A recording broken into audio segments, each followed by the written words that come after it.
नमस्कार, मी मंदाकिनी सपकाळ. कबीरायांमध्ये आपलं स्वागत. जेव्हा आपल्याकडे सर्व काही असते किंवा प्रमाणापेक्षा जास्त एखादी गोष्ट आपल्याला मिळाली तर इतरांना तुच्छ लेखण्याची प्रक्रिया सुरू होते. म्हणून संत कबीर म्हणतात, दुर्बल को न सताइए जाकी मोठी हाय, बिना जीव की हाय से लोहा भस्म हो जाय. मराठी दोहा.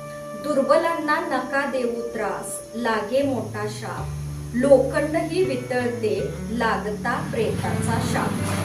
कबीर म्हणतात, आपल्यापेक्षा कोणतीही दुर्बल व्यक्ती असेल, जीव असेल तर त्यांना विनाकारण त्रास देऊ नका. कारण ज्या व्यक्तीला, ज्या जीवाला त्रास दिला जातो ती व्यक्ती न कळत आपल्याला शाप देत असते, तळतळाट देत असते. आपल्याला जर जीवनात यशस्वी व्हायचे असेल तर कोणत्याही व्यक्तीचा तळतळाट, शाप किंवा वाईट बोल आपल्याला लागता कामा नयेत, याची प्रत्येकाने खबरदारी घ्यायला पाहिजे. कबीर सांगतात की लोखंड वितळते. कधी जर प्रेताने शाप दिला तर लोखंड ही वितळते. म्हणजे प्रेतामध्ये तेवढी शक्ती असते की त्याच्या शापामुळे लोखंड वितळतं.